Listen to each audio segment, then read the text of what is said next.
Es que esto es un escándalo de influencia política, de clientelismo político, de corrupción, y nada bueno hay detrás de esa fábrica. No hay nada bueno, la verdad. No, porque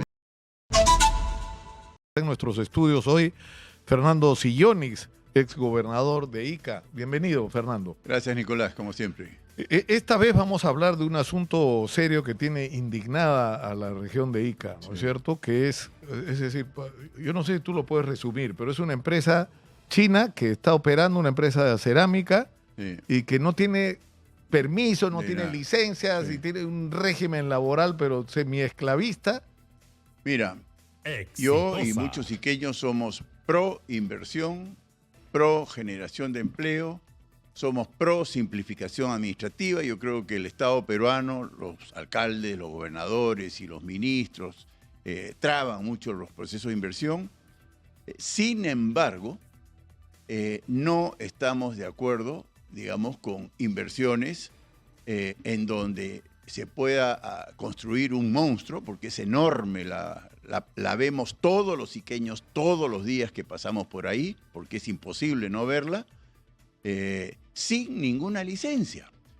Hay agricultores en la zona de Villacurí, que fueron sancionados por la Municipalidad de Guadalupe por construir muros de seguridad frente a los actos de vandalismo que hubieron en diciembre del 2020, por no tener licencia de construcción, un muro de seguridad, ¿no? Sin afectar para nada las actividades.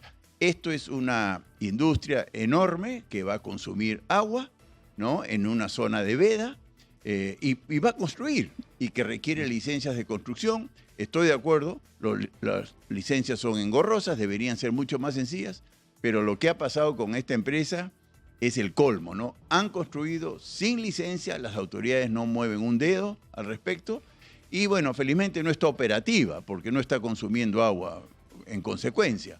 Pero la verdad que se ha construido una infraestructura enorme sin licencia. Ahora, ¿no? el detalle increíble en este caso es que frente a toda esta situación plagada de irregularidades, de repente aparece un abogado, que es como la garantía de que no va a haber problemas, así como están estos. ¿Quién es el abogado?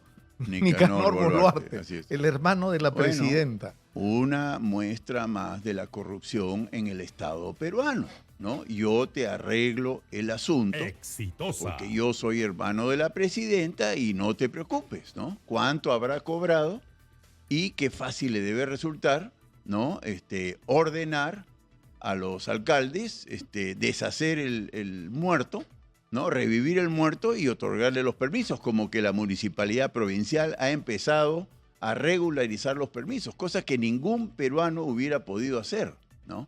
Y además hay la pretensión, además, de que intervenga directamente el Ministerio de la Producción, ¿no es cierto? No, es escandaloso, una vez más, ¿no? Es como el tarjetazo, como la influencia, como el clientelismo político, una vez más está expuesto de manera descarnada. Ahora, hay un asunto adicional, porque esto, además en este caso, porque estamos hablando de Villacurí, que es una zona... Zona de veda.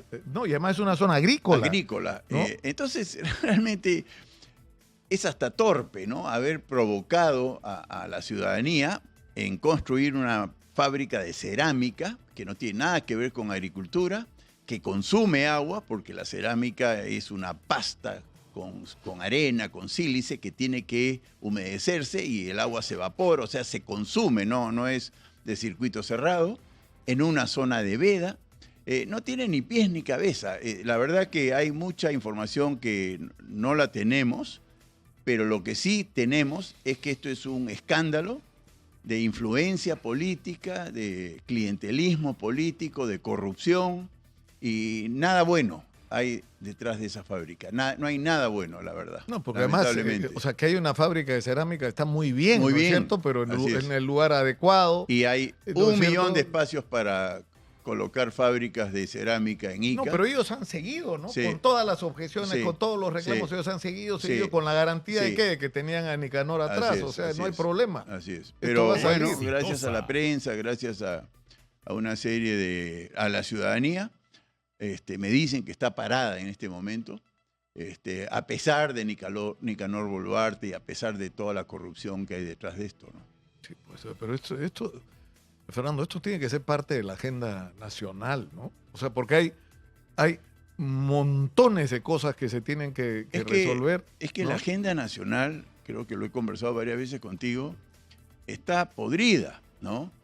El Estado está muy corrompido, y me refiero al gobierno central, al gobierno regional, los gobiernos regionales y los gobiernos municipales. Hay mucha corrupción en ese ámbito. Hay mucha corrupción en el Congreso de la República, que supuestamente debe fiscalizar a las autoridades del gobierno del Poder Ejecutivo. Y lo que es peor, hay mucha corrupción en el sistema de justicia, en el Ministerio Público, en el Poder Judicial, en la Contraloría, en la Procuraduría. Todo está podrido, ¿no? Ellos no fiscalizan. Y repito, esto no es un cumplido. Los únicos que fiscalizan en nuestro país se llaman ciertos periodistas, porque tampoco son todos.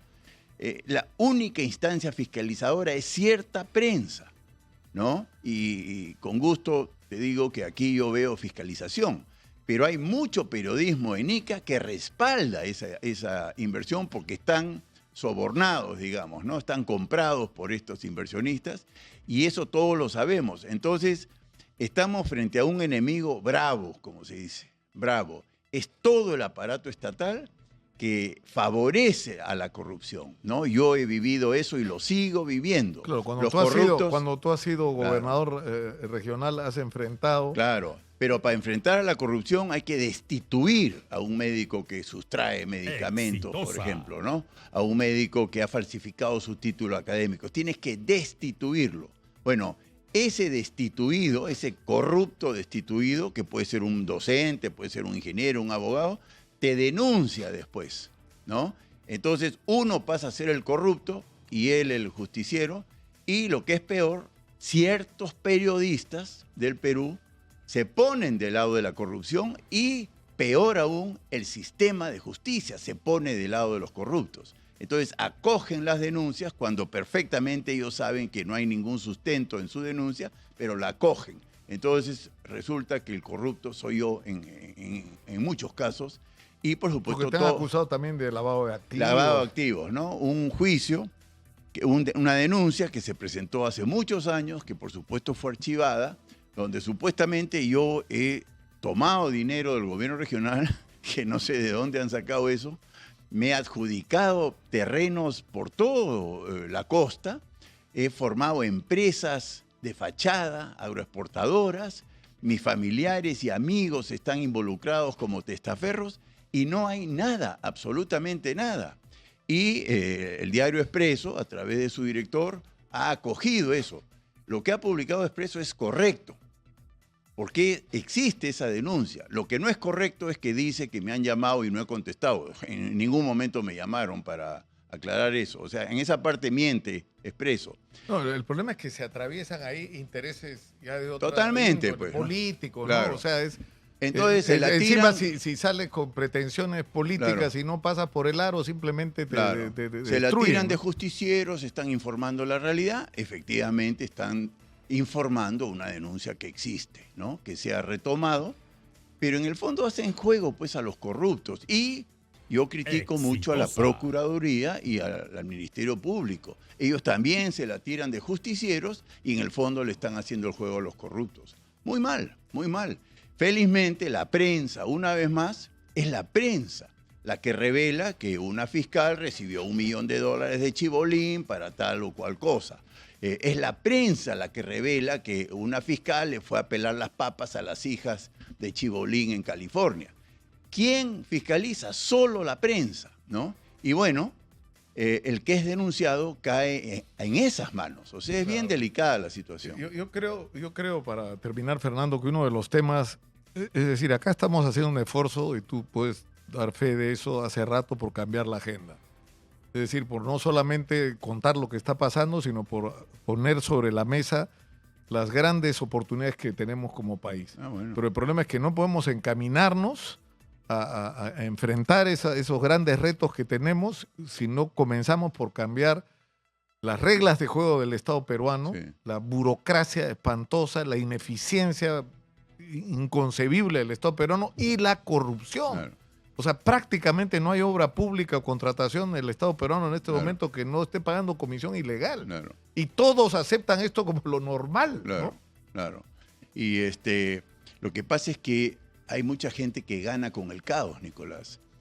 Digamos, al narcotráfico y a la minería ilegal, delincuencial, le conviene la ausencia del Estado, el caos y la corrupción, porque es bien fácil sobornar a un fiscal con unos cuantos dólares que ellos los tienen y de sobra, ¿no? La corrupción, empresarios corruptos que abundan, les conviene el caos, le conviene tener un Petroperú sobornable para que le compren el biodiesel, ¿no? Una Sada Goray le conviene tener un Estado corrupto para poder hacer su negocio de viviendas. Y de esos hay miles. Entonces, cuidado. Este estado de caos le conviene a millones, no estoy hablando de cientos de miles, a millones de compatriotas. La corrupción necesita de esta situación caótica y están saliéndose con la suya, ¿no? Espero que no. Depende de nosotros. Hay que dar la cara y enfrentarlo, cueste lo que cueste, efectivamente. Fernando, muchas gracias por estar con nosotros. Fernando Sillonis ha estado con nosotros, es gobernador regional de Ica. Nos vamos.